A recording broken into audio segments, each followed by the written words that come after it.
Okay, I change my place a bit.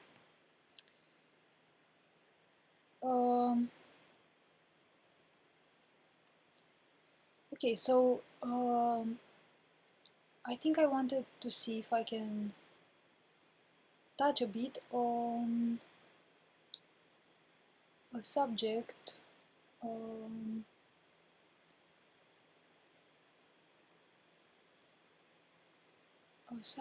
related to a thing that I have looked inside and studied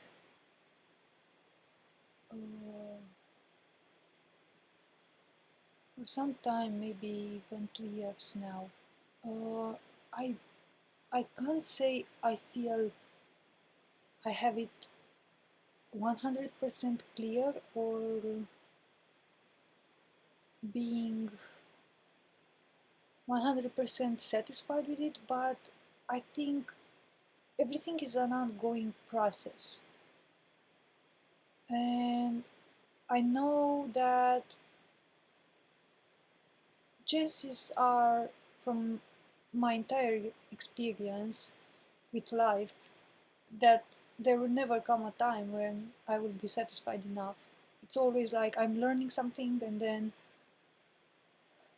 as much as I understand the piece of the puzzle, then as much is like I step here on this new step, and then I see a different view from this step, and it's always like I'm advancing, and I'm as I step a new step, I am understanding more, and then I'm seeing the next step, which is a broader picture and a broader picture and a broader picture. So this will never stop. I am sure of it now.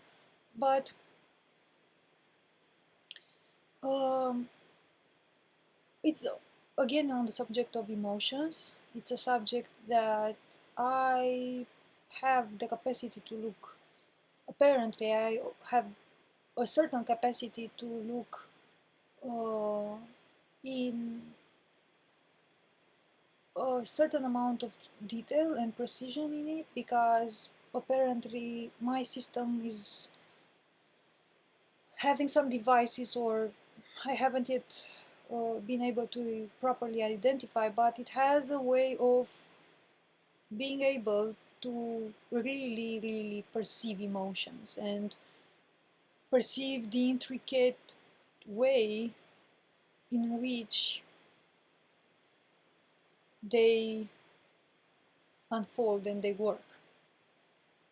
And this was not like I have observed having this skill and this trait even since I was a child. I remember I stayed with my brother and my sister in bed at night, and we were playing our child's games, imagination games and stories. And I remember one night, because I was always like, even as a child, I could sense what other people were feeling and thinking, but I wouldn't, like, for me it wasn't like a skill someone helped me to develop or make use of it. Like I at best I learned how to drive energy from people using it, because I knew what they wanted, and instinctually, like I instinctually knew what people wanted to hear and thought and felt, and I instinctually felt when there was the case that I needed attention or energy, I knew how to get it. I knew how to get it. Uh, but that's a side thing. I remember staying in bed with my sister and my brother, and I even made this game.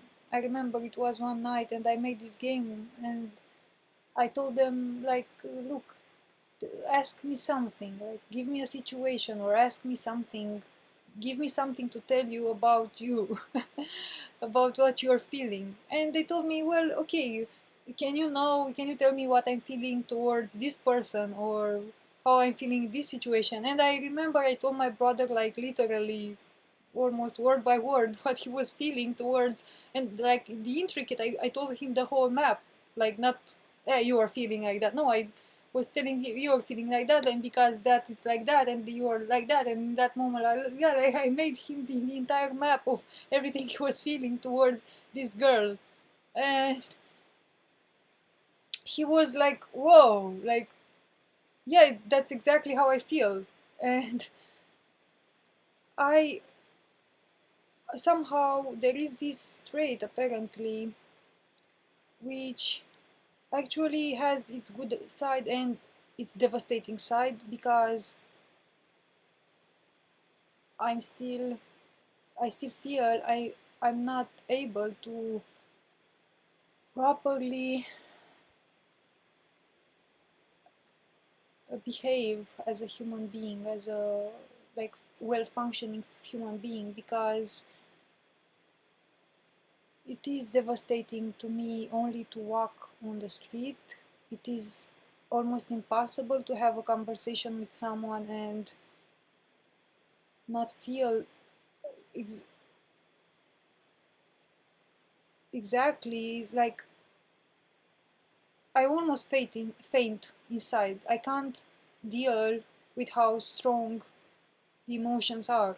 Like my conscious awareness, like I continue to be present, like I appear to be present, but me, the conscious aware me, is almost maybe less than 1% present, and all that's running, it's a software, it's an automatic software that responds to people. And of course I feel stuff, and like it's a simulated version even for me, that I was there and I've done that, but I wasn't truly, like, how can I say this, like truly present, truly conscious of everything in that moment. It was only 1% of me that was conscious there, and the rest was automatic responses and automatic behaviors. And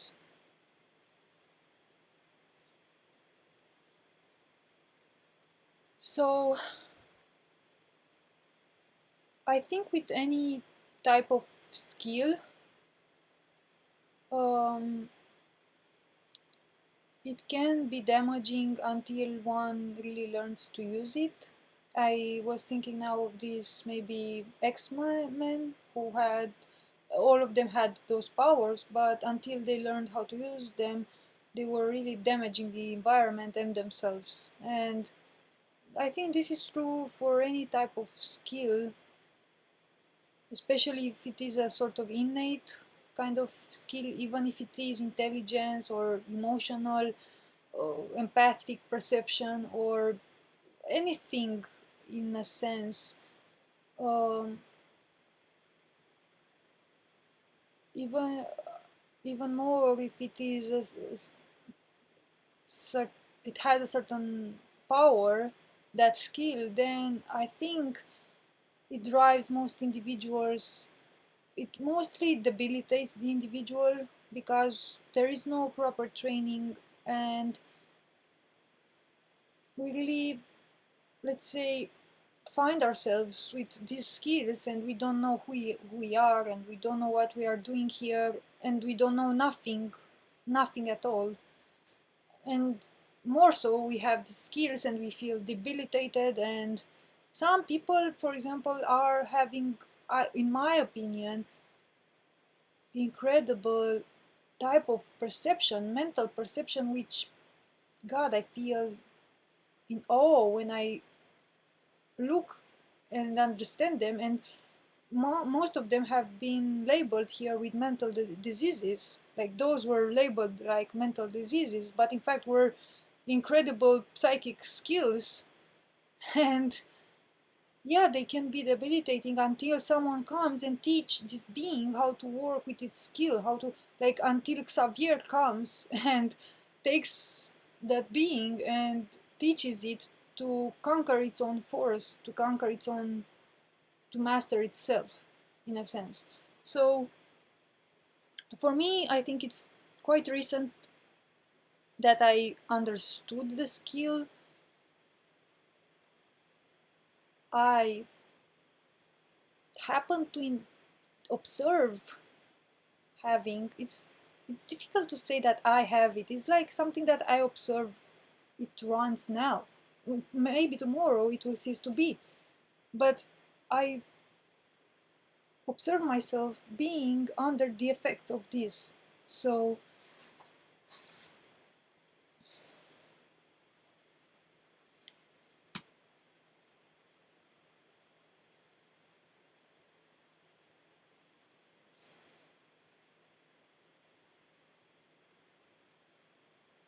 for me it took quite traumatic, quite traumatic experience to learn how to use this skill properly.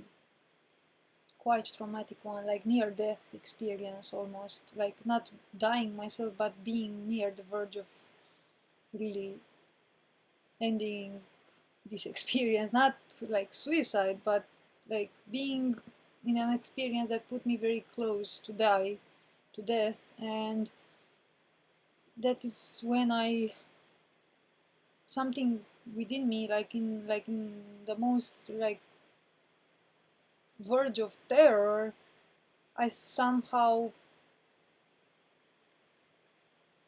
never, like not having any other tool at hand, I instinctually felt like, okay, I'm, let's see if I can use this. Instinctually I felt to use the emotions I was feeling, but in a sort of turn them inward. So I accepted to feel them rather than acted them out. And no one has taught me this, and I haven't read this. In a sense, I just instinctually accessed this knowledge, and after I accepted it, even though it's a lot of work, it's daily work, I think I might be able to probably have a bit more understanding on how emotions work. Wait a second.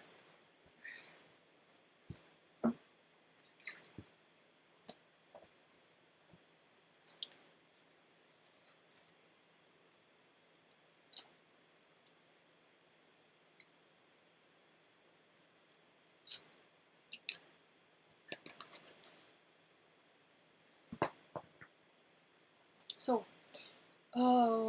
back to emotions. What I wanted to actually portray in this video is a sort of trait I've seen, a sort of thing that the brain does to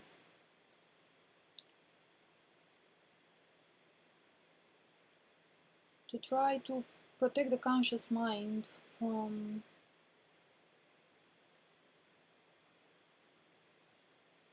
the pain or the information an emotion carries with. So basically, before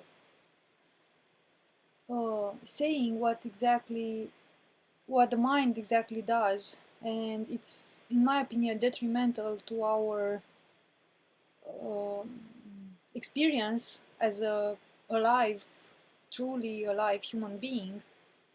Um, before explaining what I've observed the mind does, and it's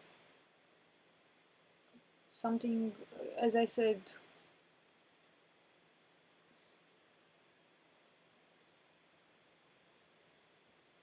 um,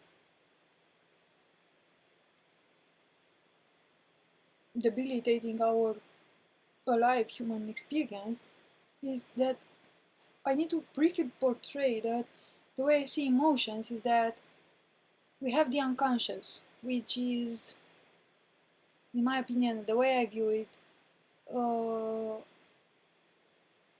it's a mass of continuous pool or ocean of life. The unconscious is a sort of alive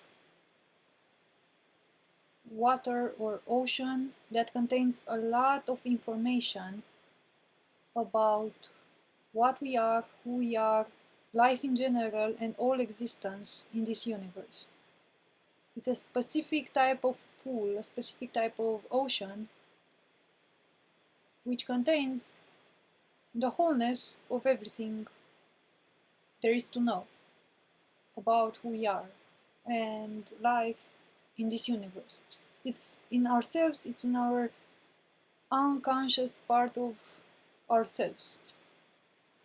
So what emotions appear to me to be is like streams of water pouring from that unconscious, like hands or members of a body that stretches itself and pours out of itself portions of information through to the conscious mind.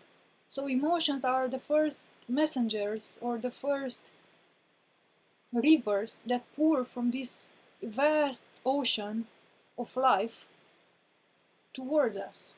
Emotions pour to reach and touch us, which us I refer to the conscious mind. So, of course, that if emotions are rivers coming from this enormous ocean of life, which contains pure, it's a fountain of life in a sense. It's pure life, energy, pure alive energy, let's say. Of course that emotions, if they come, they embed in them, they have this kind of full type of information and life inside of them. And it's unconscious still, but it's the first layer where they become conscious for us in the form of emotions. So it's not mental, we don't know yet the information they come and they show us. We don't yet know it consciously, but we feel it. It reaches our shores. It's the first wave, in a sense, that reaches our shores. And we feel the emotions. We sense. I prefer to use the word sense, because in my opinion, feeling the emotions is a completely different process than sensing them. And I try to explain now what I'm basically saying by that. When the emotions, which means the unconscious in the first perceivable form, it's reaching us and touching our shores, it's touching us, then it's like the unconscious is first giving us a hint, it's like first touching us and letting us know, hey, look at this, like look at this information, look at you, because it's us. The unconscious is us, it's the part of ourselves which we don't know about, but it's still ourselves. We don't know consciously about, of course. And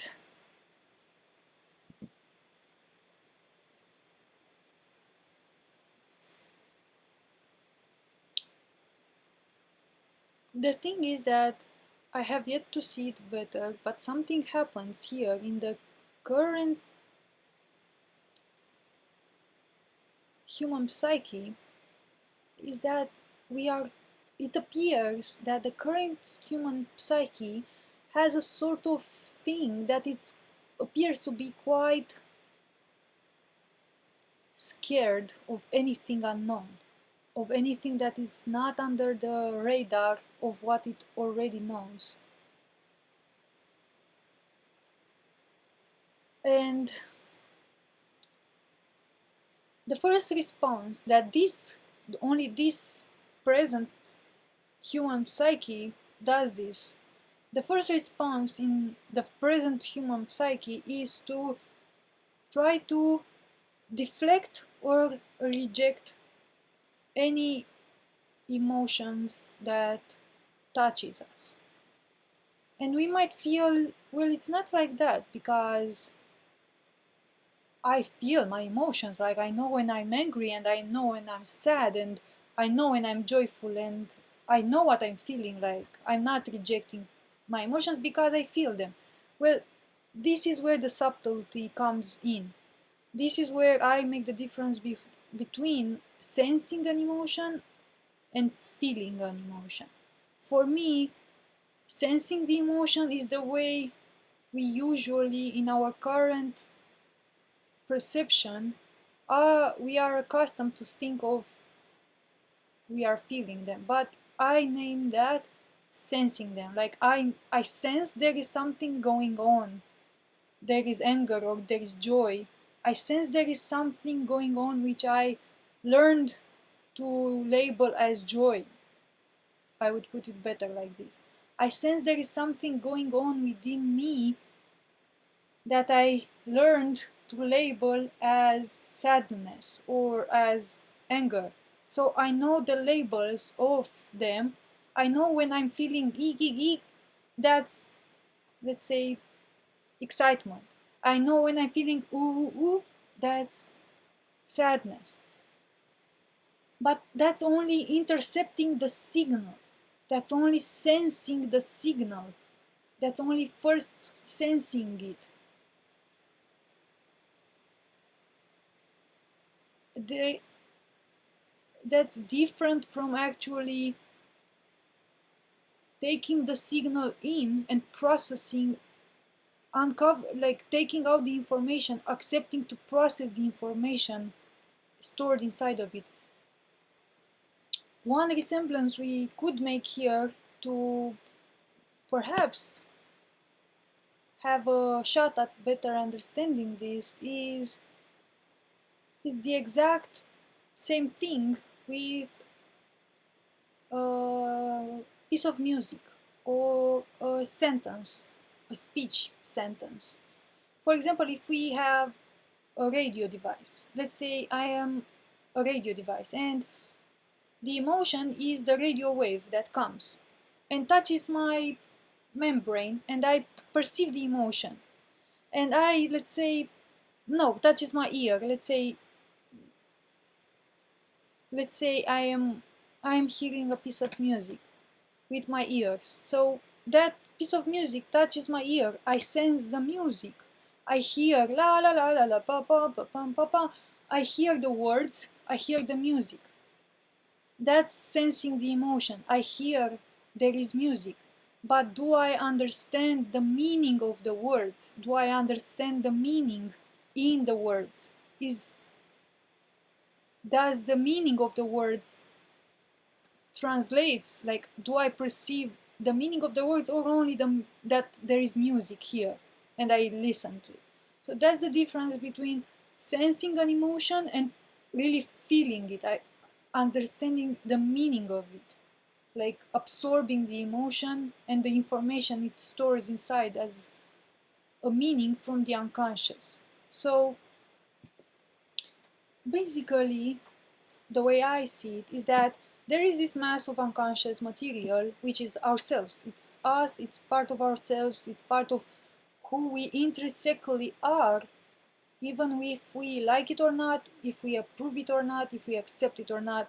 Eventually, in my opinion, every human being will have to, in this lifetime, or in 10 lifetimes from now, or maybe in 1,000 or 10,000 or 100,000 lifetimes from now, it will have to eventually face the unconscious, because this is who we are.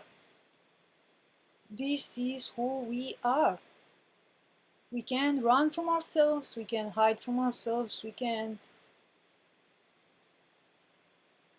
do incredible number of creations, even in experiments and subterfuges and a lot of things to hide from ourselves, to continue to hide a bit more and prolong this process. But eventually, as the entropy in this universe, everything comes to the basic point of ending. The game is ending. There is an entropy here.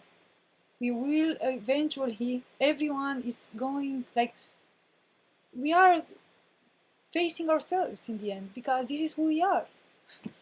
And for the beings who feel they have already arrived at that point of, they feel within themselves that, yes, for me, this is maybe the last lifetime, or this is, I tend to refrain from speaking in lifetimes because I have my own theories which is different than what mainstream and what I've heard in mainstream and other. I have a slightly different view on it.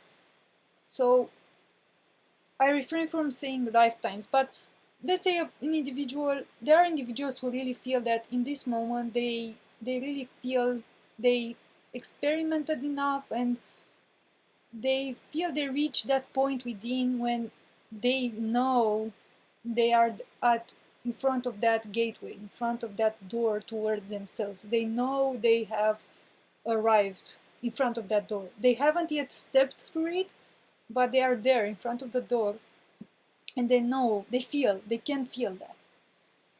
And for these individuals, and for anyone who wants to reconnect better with itself, independent of where it is, at which stage within itself, emotions are our like golden holy grail, golden material of life. Really, it's like pouring ourselves, our unconscious selves, to our conscious self. So the thing here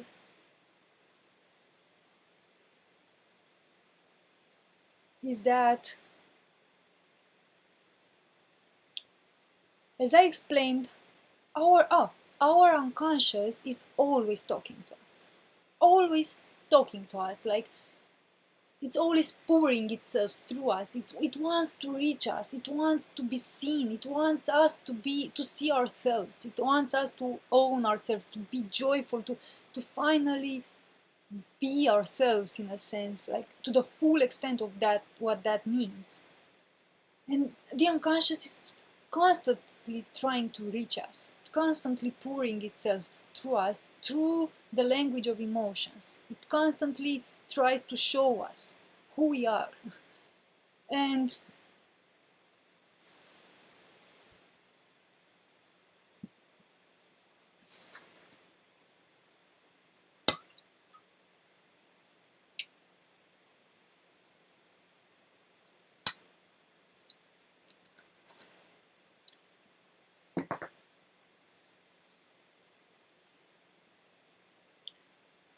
um, and moment by moment, almost moment by moment, the unconscious is either gently or stormily touching our shores, either with a gentle sensations, gentle emotions, depending on how, let's say, our predisposition of how much velocity we want to have to recognize ourselves. So if there is a being, let's say, like I experienced myself in the past, that I needed to push like a lot of speed into understanding myself. So then my emotions, like my unconscious understood that, okay, she wants this, like it's like it's a sort of conversation, like how much do I want, how much do I want to push myself, to know myself, to what velocity. So I certain, like through my options, through my choices, through my will, I kind of give my unconscious the message of, man, give me this much that I can carry right now. They're like, bring it to me, show me. And I was like, yeah, kind of waved, stormed with some powerful stuff. And I took years for something to be able to process them, and then as I learned to process more and more, it became much more smoother. It's much more easier. But there might be beings who, in this life, they decided for themselves to maybe experience a bit of what they are from their unconscious, and their speed is lower. So their unconscious know this, and their emotions, like maybe they are much more gentle with them, like their shores are being washed gently, and their unconscious is like a parent, and parenting them, and like sending them gentle waves for them to being able to process at their own speed, and in their own time. But the unconscious is always speaking to us, to all of us, in different ways, in different emotional intensity, better said. Um,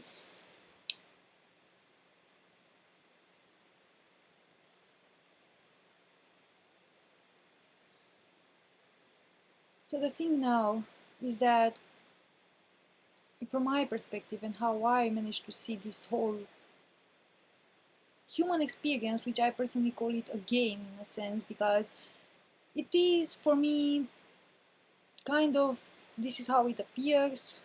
It's like a sort of game, not in the sense of gambling, like different from a sense of gambling, like more of a sort of, not necessarily chess, but something to develop a kind of intelligence for ourselves. It's like a sort of game, a life game that we play to develop some skills in ourselves.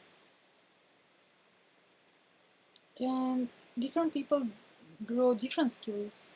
It's not a one performance game. It's like it's a divine, in a sense, game. It's a brilliant, brilliant creation.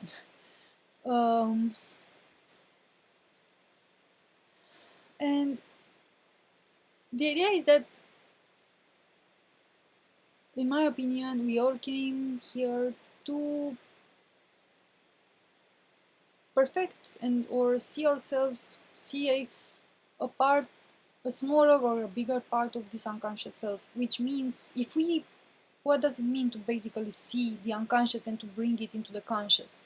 It means to really become myself, my full self, my full universal self, with the full universal knowledge and the full universal capacities, let's say, of my being.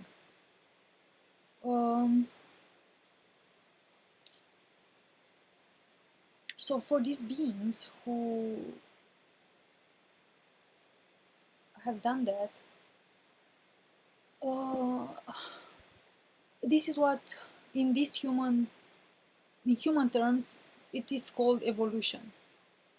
It is when you start from something small, let's say a small conscious self, and you develop yourself, and you develop, and you develop, and you develop, and you become, your conscious awareness becomes bigger and bigger and bigger. Eventually it becomes the exact fullness of what you already are. So this, in human terms, this is called evolution. In my terms, it's called only, let's say, a movement between different states of myself.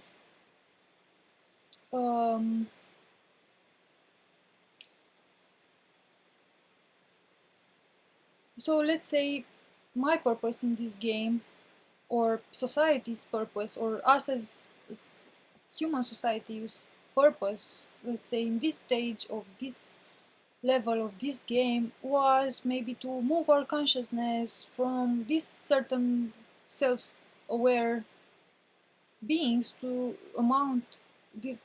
from this amount of self-awareness to this other amount of self-awareness, which appears to be a bit higher.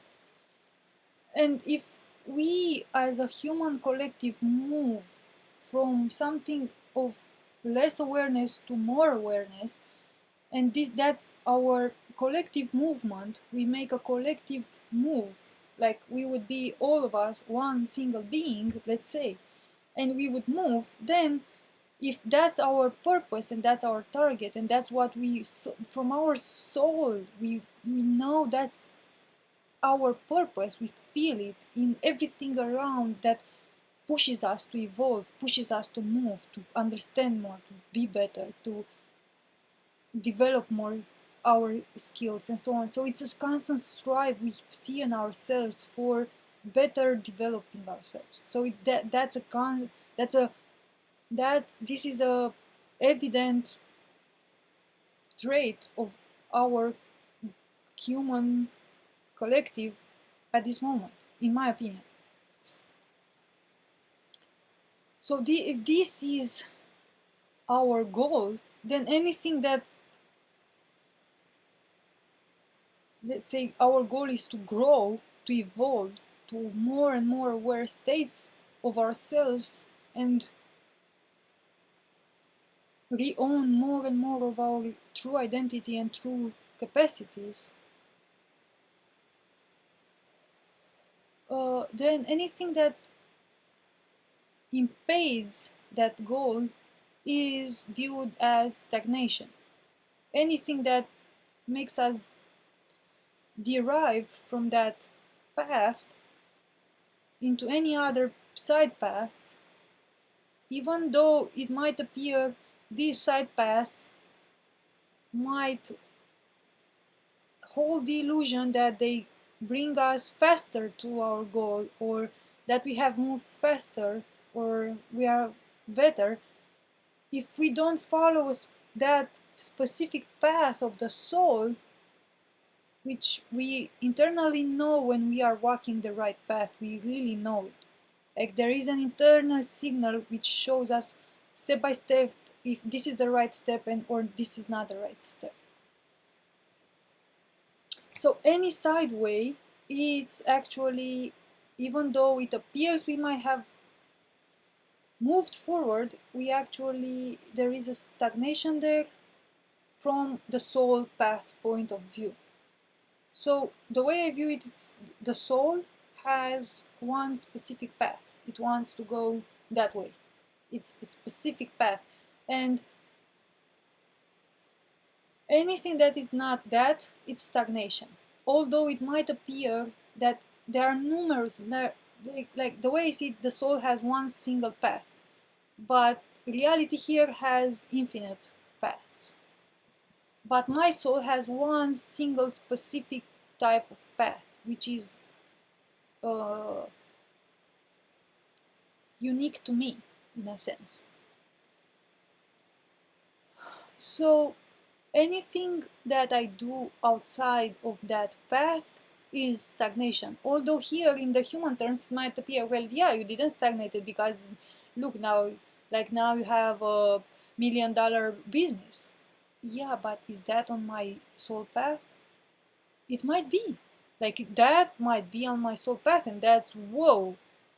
But if that is not on my soul path, and my soul path was to be, let's say, to, I don't know, maybe be a musician or whatever. Even though in, let's say, for the mind, it might appear I have evolved, I have moved. From the soul point of view, it much appears to me like I have actually stagnated, but in a good way. Like this, the thing with the soul is that it has eternal patience. The soul, I don't know, I think contrary to what others are portraying, and where I personally, like, I feel on my skin, like when I hear these people and when I hear stuff like this saying that, urging people, like making them afraid that if they don't do that, or they don't ascend now, or they don't go to that specific practice, or they don't do a specific thing, they will be left behind, or they will, it's bullshit. The soul is the most, the soul, the individual soul we possess is the most intelligent teacher, being, helper, parent, child, lover, everything that is here for us 24/7 every time, and has eternal patience and care for us.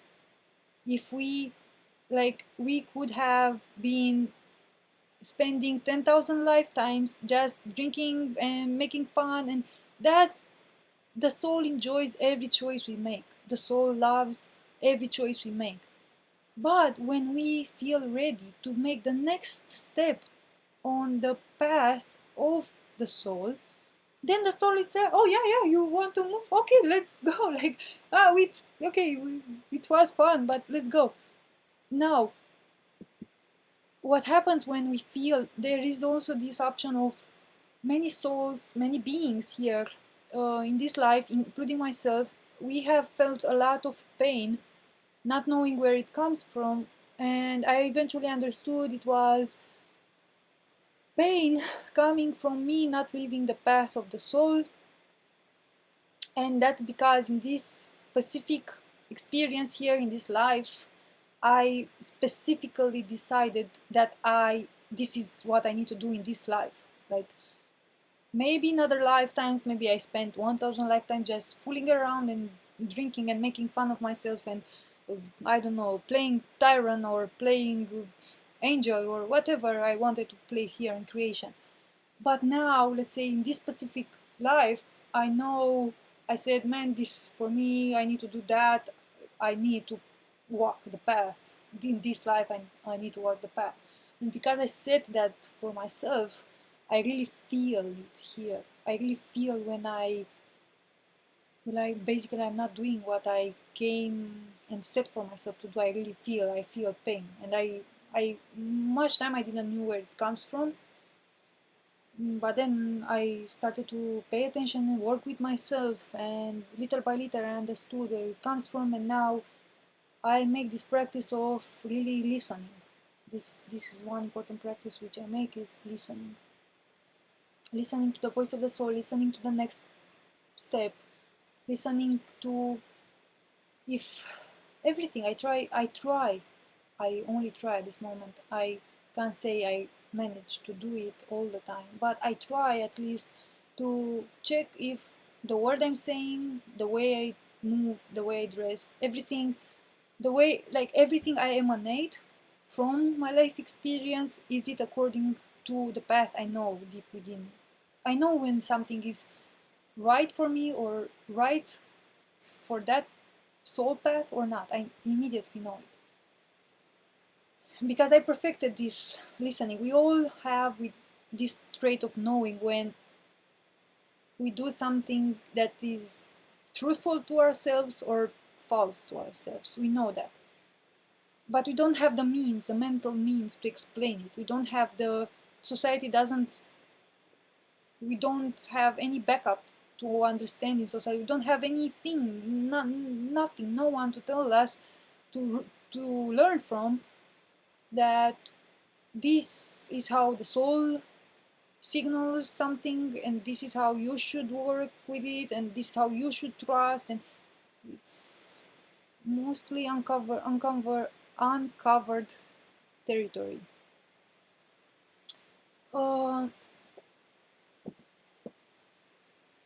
Okay, so to get back on emotions, um, um,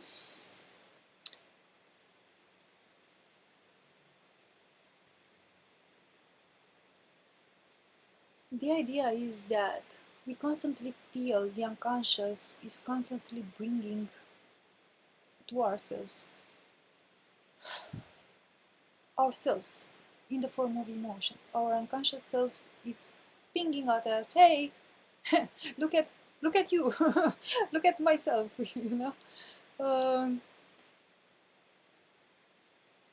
but something has been appearing to me to have occurred.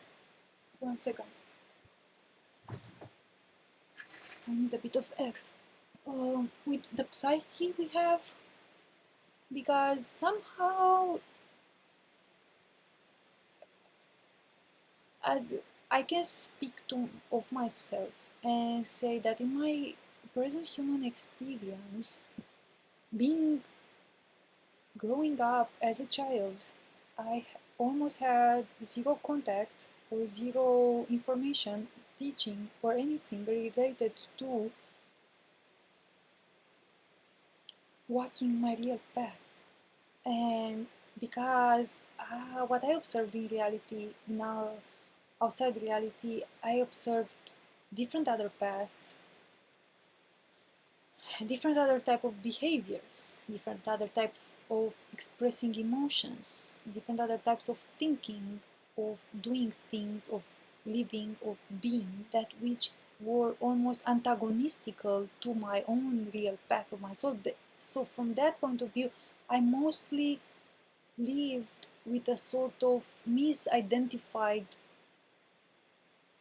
identity of myself. Like I imported what I saw in the outer reality as in myself, and I tried to create an identity out of that for myself, which didn't work, of course. As many people eventually come to the conclusion and know it doesn't work. Like, it works, but but it works, but it ends up with us being dead. In that perspective, that, yeah, it works, but it's not me. It's not me, and it's wrecking my soul. Um,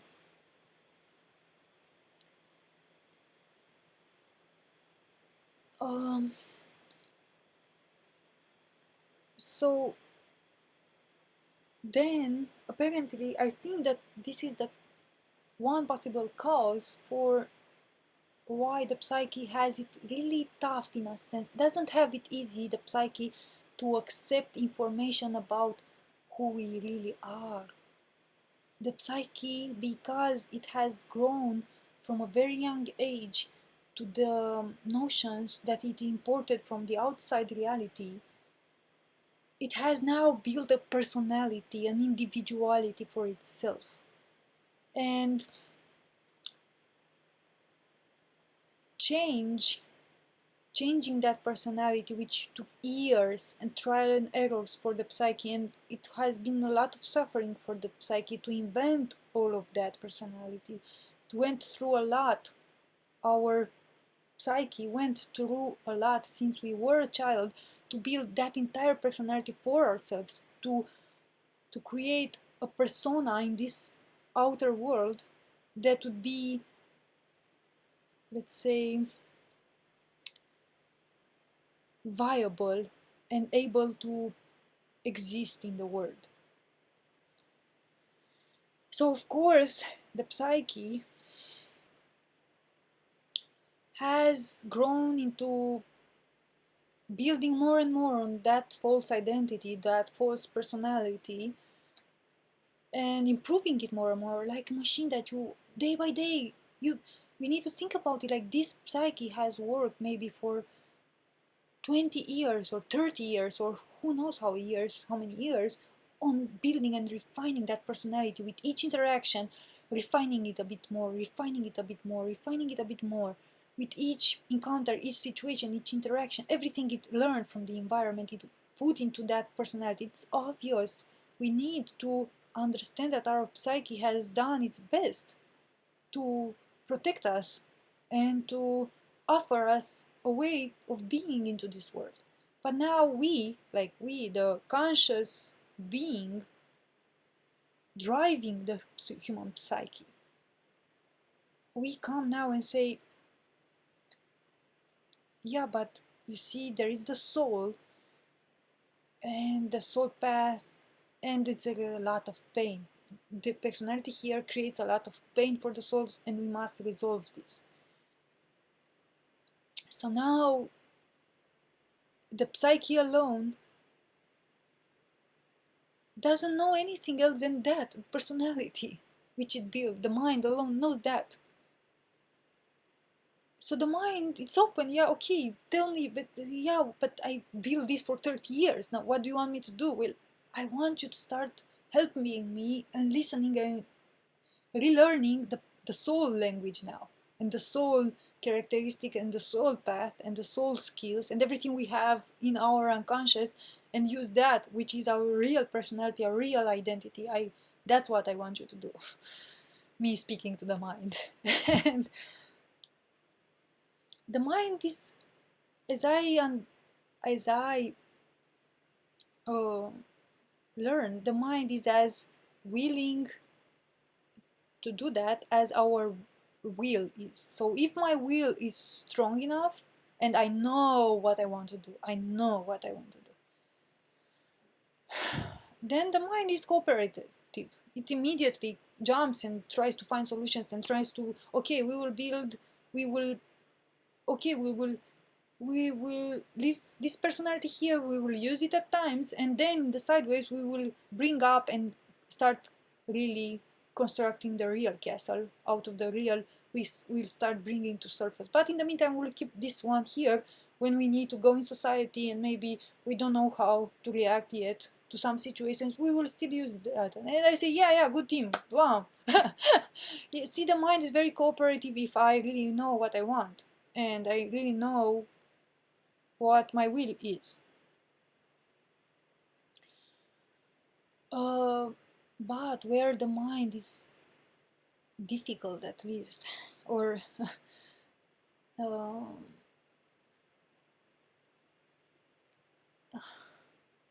not having a lot of easy time in letting go of that, it's when my will is not clear enough, is not strong enough. That's when the mind will usually, because if my will is not strong enough and I don't make the conscious choice, willful choice of listening to the soul and understanding the voice of the unconscious, which is the emotions, if I don't make the process, or if I don't make the effort of processing the emotions, then the mind doesn't have any other material to work with, and of course it will work with the already built identity, and it will try to continue to use it. But if I show the mind that I'm here, and I'm doing my best into processing emotions to uncover my unconscious side, and to give the mind something, some new material, real material, that it can take and work a real identity for myself, then the mind is happy. But if I don't give the mind something, then the mind, of course, doesn't have anything to work with. It will work with that. So it also exists a sort of, 1 second, I also see some sort of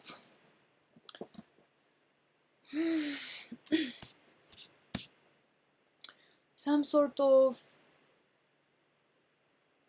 um, a sort of lag or rejection, like the mind doesn't know what's outside of the mind. The conscious mind, I mean, the conscious mind doesn't know and doesn't speak unconscious, doesn't speak it. The only bridge that exists between the conscious mind and the unconscious mind is me, the player, the being inside the mind. I'm the only one who can make the effort through will, through my own will, to listen and to process emotions, which brings me the information from the unconscious. And because I process them, it's like I take them from the unconscious and I give them to the conscious. Me is the bridge. I am the bridge between the conscious mind and the unconscious mind. I make this bridging between them. Without me, the conscious player, they would be separated, like they were. The conscious mind can work separate just as good, in a sort of robotic, automatic way, just as it does. Just as it does. The conscious mind is almost fully independent, can work automatically, but it cannot grow or evolve more than the current, present stage of society at a given moment. It cannot. It is embedded in society, the conscious mind. The unconscious is the fullness of what we are. But to bring something new in the conscious mind to the unconscious, it needs an alive being with an alive awareness and will to make this shoveling from one side of the information to this side. So that's a player. That's a real, let's say, spirit, soul, awareness. We can name it in different ways. Some people call it spirit. I mostly view it as will or awareness or me, which I call myself as being complete, pure awareness. Uh,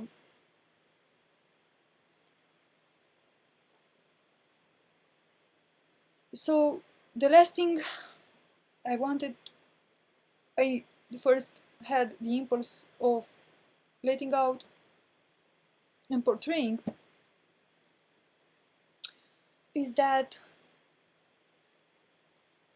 one mechanism that I observed the conscious mind does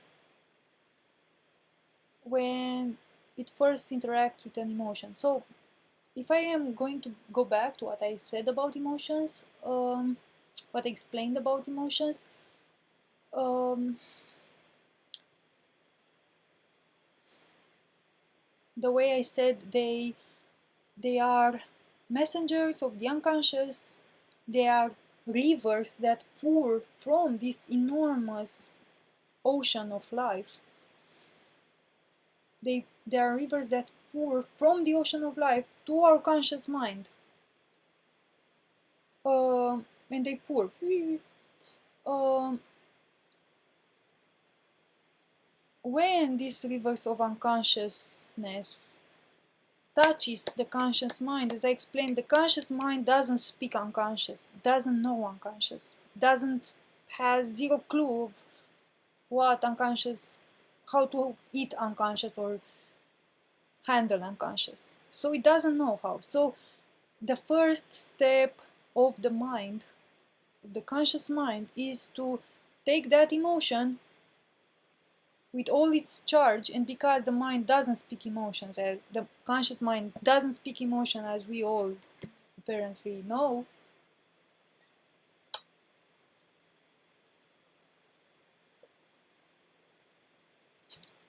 um,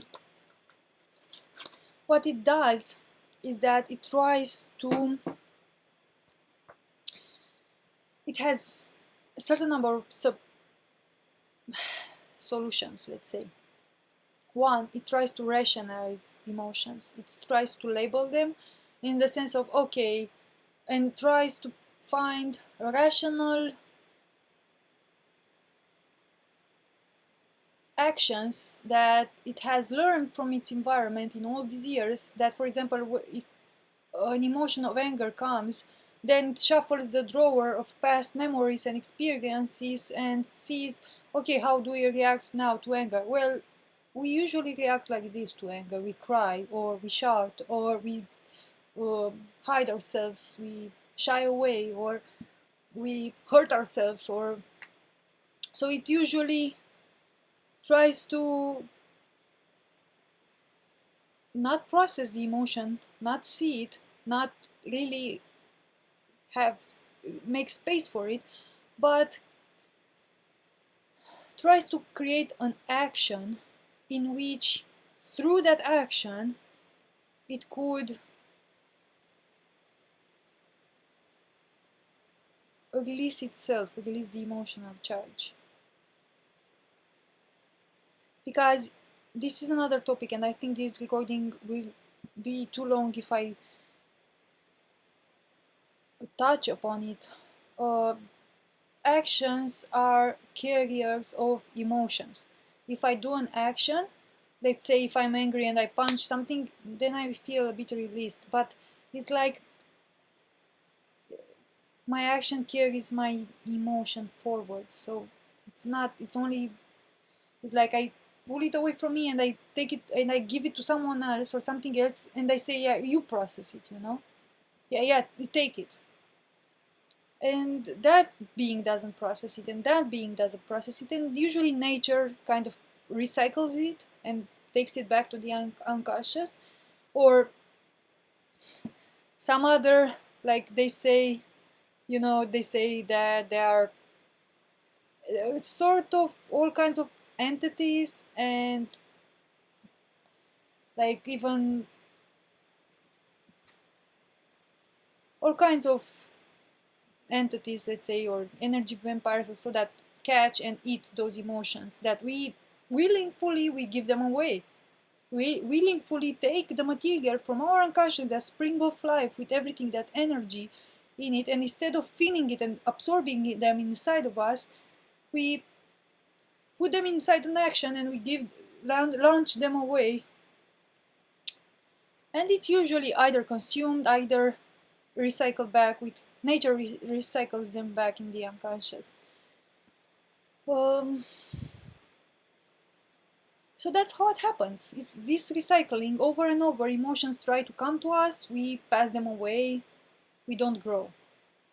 We stagnate in that moment, because what does it mean when something novelty doesn't happen in the conscious mind. The conscious mind is only a repetitive reality that repeats itself. As we can see here, like, it's obvious that reality repeats itself even if we are to uh, lean our ear or our eyes to the official history of this place. We can see that in the last 30,000 years, nothing different happened. In a sense, there were different technologies, different clothing, different uh, way of different recipes of food or whatever, but from a consciousness development point of view, from a conscious mind, from the mind point of view, the human is basically the same, living the same basic emotions of fear, hate, competition, war, lust, love, ecstasy. There may be some handfuls of emotions that are repeated over and over, and that's it. Humans are having, in their modern conditions right now, the same problems and conflicts they had maybe 10,000 years ago, but with different clothing. So, from the psychical point evolution, from a psyche point of evolution, not much has changed. We are the same human with different clothing and different technology, but that's the same human. Um,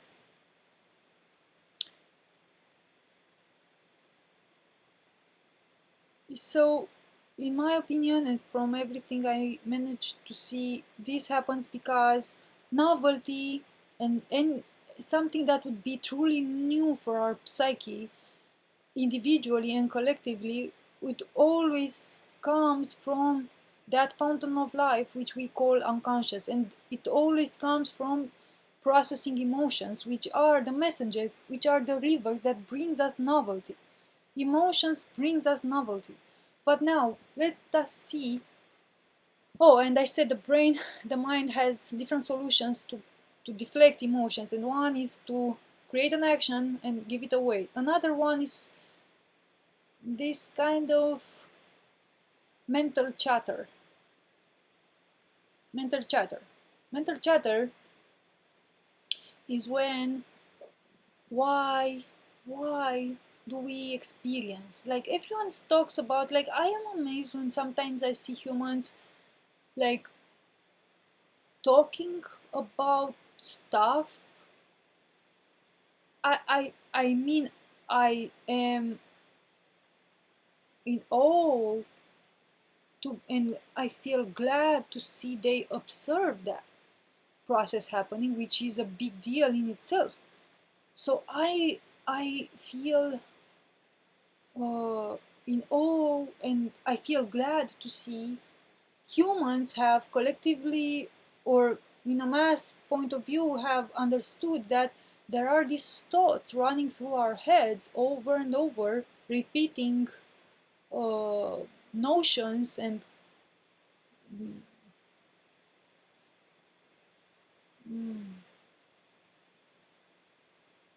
babble, and always talking in our head, and this continuous mental chatter going on. But of course, we need to ask ourselves further, where does it come from? And why does it come from? And as I stood in myself and I observed the process that happens, is that each time I have sort of a strong emotions comes, a strong emotion, I have a strong presence of a strong emotion, either it is positive or negative, doesn't matter, either it is good or it is bad, it's a strong charge of emotional charge, which means energy in motion, which I means in that moment my unconscious is pushing at me, like, look at this, look at this, look at this. And because my conscious mind doesn't know what to do with it, and I am not present, me, the real me, the awareness is not present, it's in sleeping away. uh, then it's up to the conscious mind to do what it can. And the conscious mind, if what it knows how to do is to create imaginative actions. When it can't do, when the user, let's say, it doesn't do an action, let's say I feel a sort of strong, unrecognized feel of anger and dread, and I don't do an action, I don't speak about it, I don't do, like I'm not packing it in an action and sending it away, I'm just holding it within myself without doing anything, then the mind starts to create actions, imaginative actions. And what happens is that the mind does this in order for me to help me release the emotion which I'm not processing.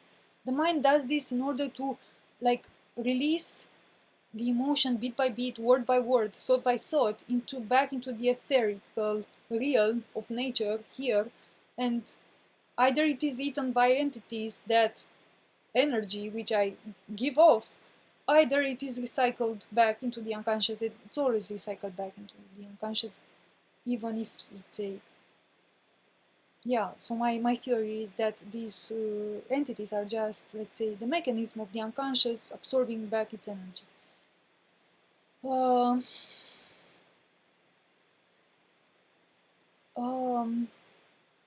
So that's what happens basically. So then the mind starts to, because I'm not here, me, the awareness, I'm not present enough, I'm not willful enough into being here and processing the emotion I feel, the emotion that touches my awareness. Then the mind kicks in, wants to help, and the mind does what it knows how to do. It creates imaginations, imaginative actions, and then I have an entire world inside my head. And if, let's say, I have a job and the boss told me something that created a strong emotional input inside of me, and I don't know how to process that emotion, then what will happen is that the mind will start chattering and will start inventing numerous ways and scenarios in which I tell the boss, like I tell him in my mind, like I'm the bigger, most knowledgeable person, most winning all situations. I'm the king. I'm the king here in my mind. I'm the boss. So the mind then chatters on and on and on and on, releasing slowly that emotion. But by the time that emotion is released, then new emotions comes, and it's always mental chatter just for the mind being able to cope with it. The mind just tries to cope with it, because what happens is that, and not always, the mind doesn't always manages, and this is what I'm portraying now, is that the mind, when the mind doesn't manage to release everything, is that usually the body takes it in. The body takes that energy and stores it, and the body stores it in cells, in the cell memory. And now we have it in our cells, in our body. And each time we move, each time we are reminded of that. The sensation comes. Sensation, oh, maybe feeling the perfume that the boss was wearing in another occasion will ignite our cell memory, and that emotion and that energy will be brought up again for us to look at it. That's all emotions want, and all the unconscious wants is for it to become conscious. It's for us to look at the emotions, to process them. And maybe I'll feel that perfume, and all, like, the memories, the energy stored in the cells through memory will reenact that trauma and that pain or that emotion, and now it will be brought again to the conscious awareness, in order for maybe you will be able to process it now.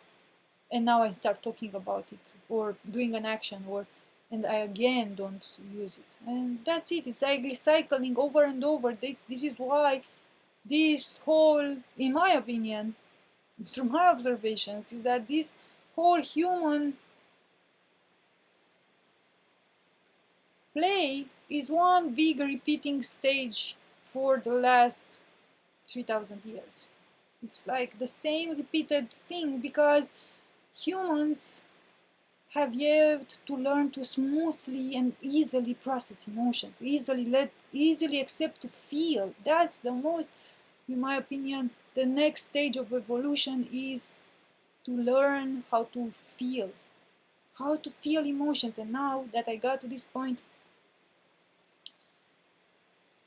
what do I mean by feeling emotions?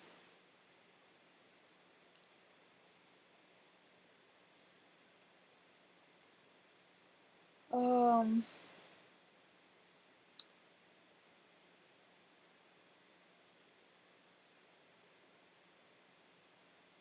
I was just thinking a bit that the energy I had with this video, like, wow. Um, what I mean by feeling emotions? Well, exactly as the name and the title would hint at,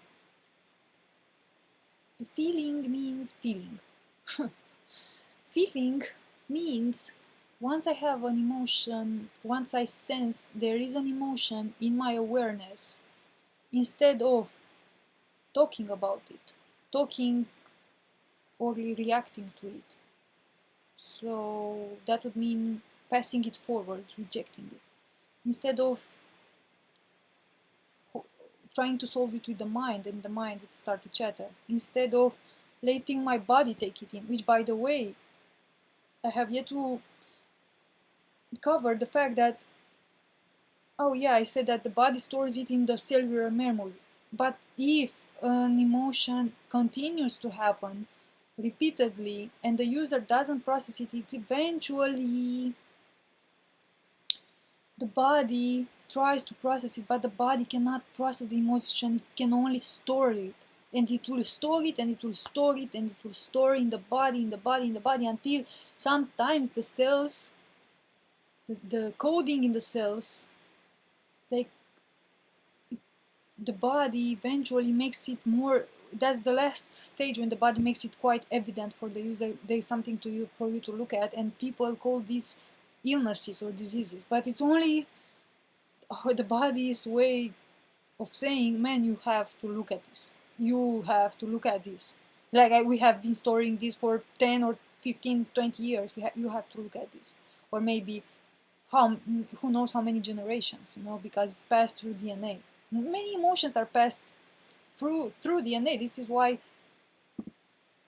it's still going on for so much time, even though technology changed and clothing changed and we have a better diet. um, so yeah, that's with the body. So what I mean by feeling the emotions is that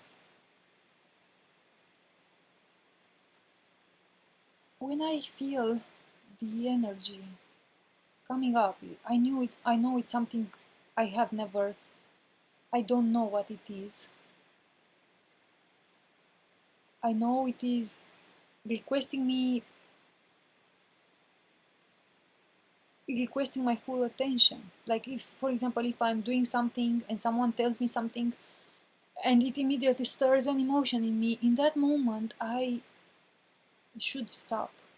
I should stop because that emotion right in that moment needs to be felt in that moment, because that is when it appeared, and I need to stop.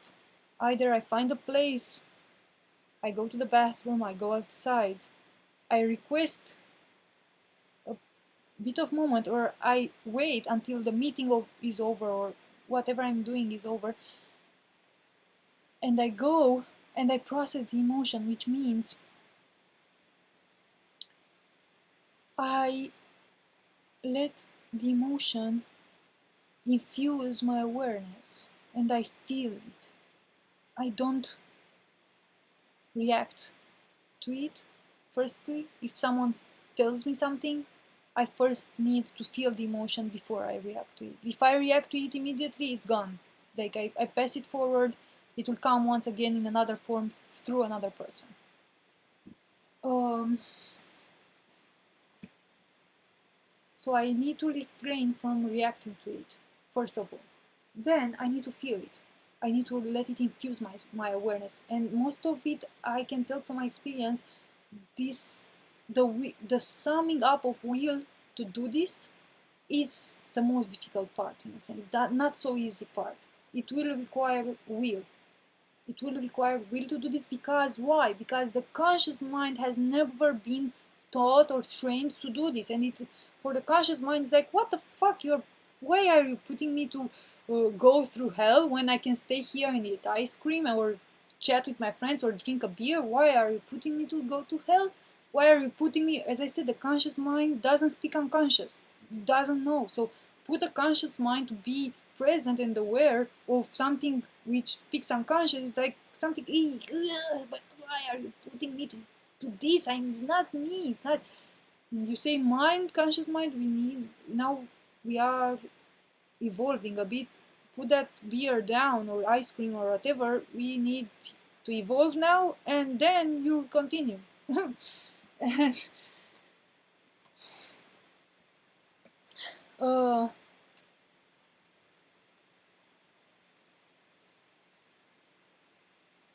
so first, I need to do my best to stop reacting to emotions, which is what I have been learning day and night, moment by moment, from the first time I have been born here in this world. I have been mimetically learning that everyone reacts to emotion, and I too need to react to emotions, because this is what everyone does. If someone is angry, it shouts. If someone is joyful, it's sad. Immediately it's a reaction. It's an immediate reaction. The reaction is okay, but the fact that it's that immediate, that it disallow for us to feel something before reacting.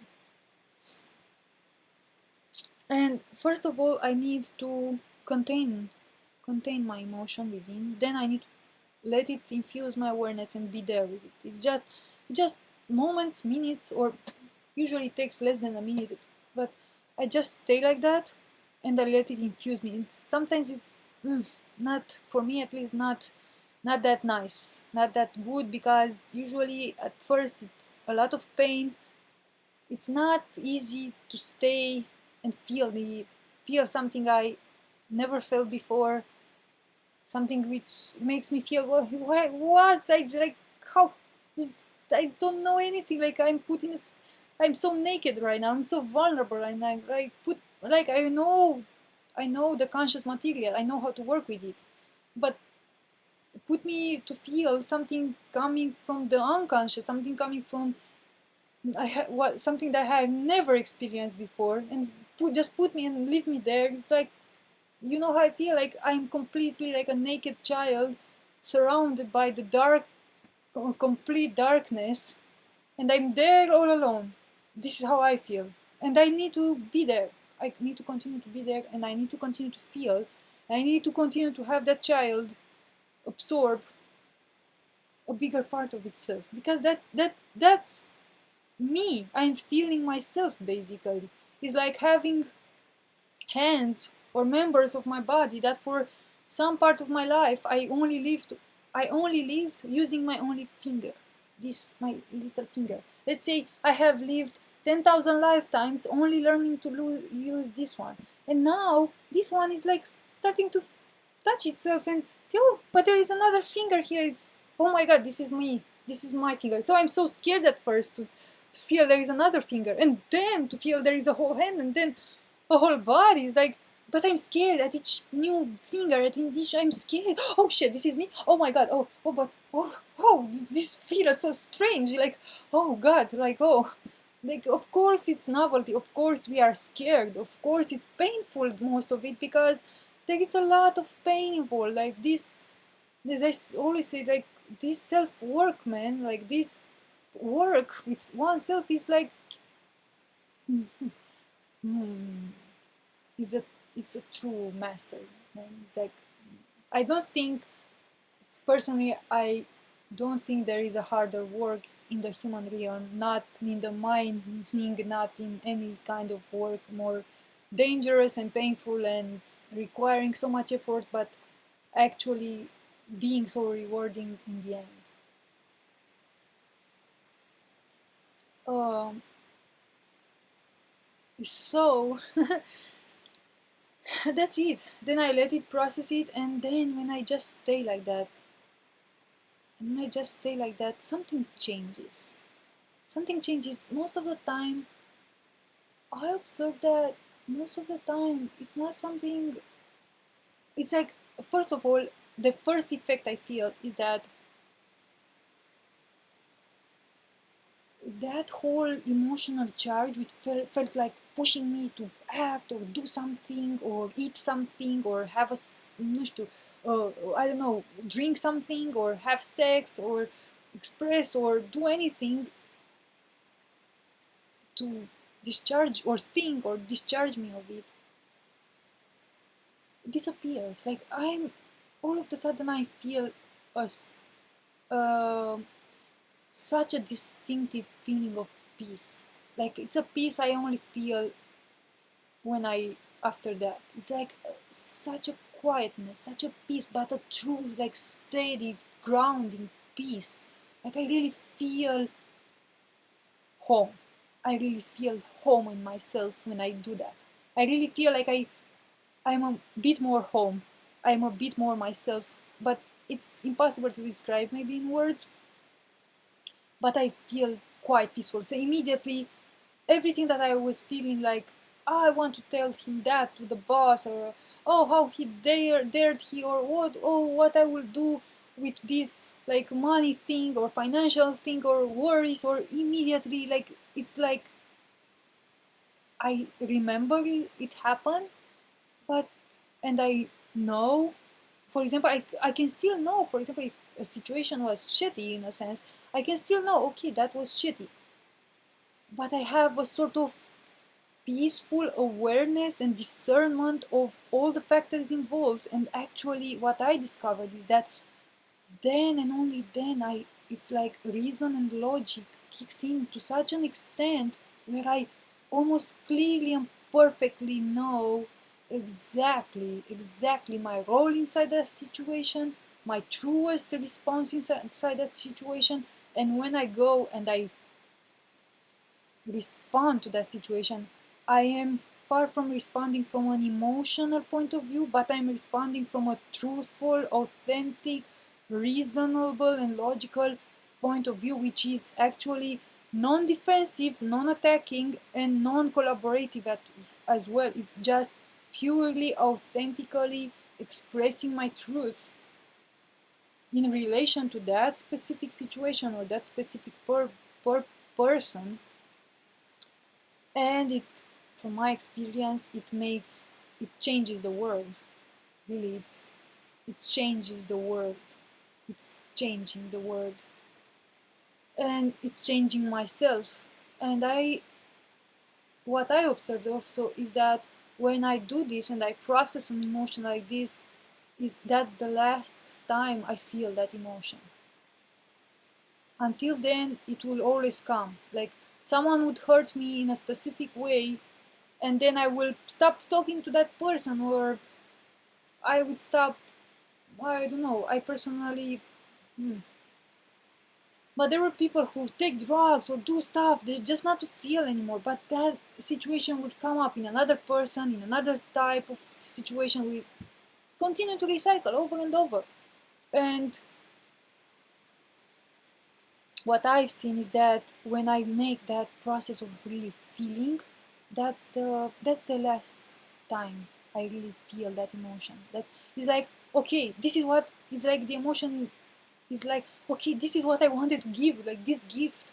You finally absorbed and processed, and now that information that was taken from the unconscious now became part of you. Now it's conscious without you not even consciously knowing, but it has already changed me. I have already another type of personality, another type of response, another type of worldview, just by that, just by not even doing anything consciously, taking any decision. I just observe that I'm different. I'm a bit different. My responses are a bit different.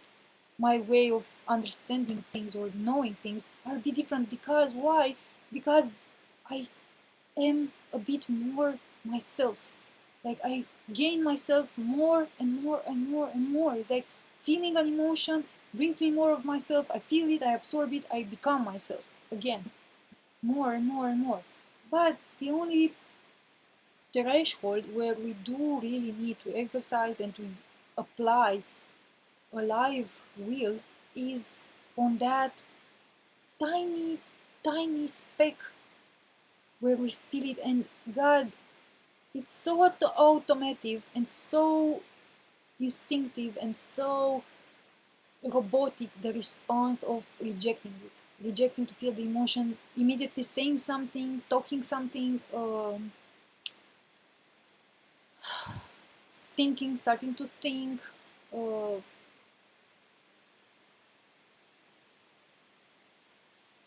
anything. So that in that moment we rejected it. Well, what I also observed is that even if we try to reject it, that emotion will continue to run through our awareness in maybe days. So we have a chance to, okay, if I didn't have the chance now, let's say I was at the office, the boss told me something, it got really, I felt some emotion here. I didn't get to process it, but I can go home and before going to sleep also, I can take some time for myself and I can process the emotions of that day. Or at least the most, let's say, prevalent ones that really I seen they have a strong uh, effect on my awareness, on me. So I can go and do that. Um, Also, yeah, I think this thing of cultivating self-awareness and being honest and most importantly truthfully interested in oneself, in the life, in real life. Like if one doesn't have this motivation, this high motivation of really being oneself and really feeling and this interest, yeah, like one needs to really have this interest for oneself, for the life which represents oneself, for life in general, like curiosity and wanting to evolve and grow oneself and really be who oneself really is. If one doesn't have this strong motivation, like it needs to have it. Or and as I said earlier, like here we each need to work in our own pace. We each have our own speeds according to the will and intent we already set before coming here to this experience. So we just need to listen to ourselves, listen to our soul, listen to ourselves. If we just sit with ourselves, just stay within ourselves, zero guided meditation, zero teachers, zero spiritual teachings or anything, just sitting with oneself. Once with slowly, slowly start to feel and understand what makes me truly at ease. What's my real soul direction? What what would I really want to do in this situation? And sometimes questions like this, like if I would have all the money in the world, what would I like to do today? What would I do actually? Or if I would have all the food in the world here in front of me, what would I actually choose to eat? What would I really want to eat? Or if everyone was okay and I was okay and my body was okay and I would live forever and everything and my parents would be and all the people I love would be here for me and they would all understand me, what would I like to do today? Like what what actions do I actually want to do, like love to do today? If everyone and everything would be okay with me no matter what I choose to do, what would I choose to do? And things like this. Or let's say if there would be a world that I would consider to be normal and where I would feel natural, how would that world would look like? Or stuff like this, like just trigger oneself to understand what does really what does it really make me? What's my soul actual voice, breath? How does my soul feel like?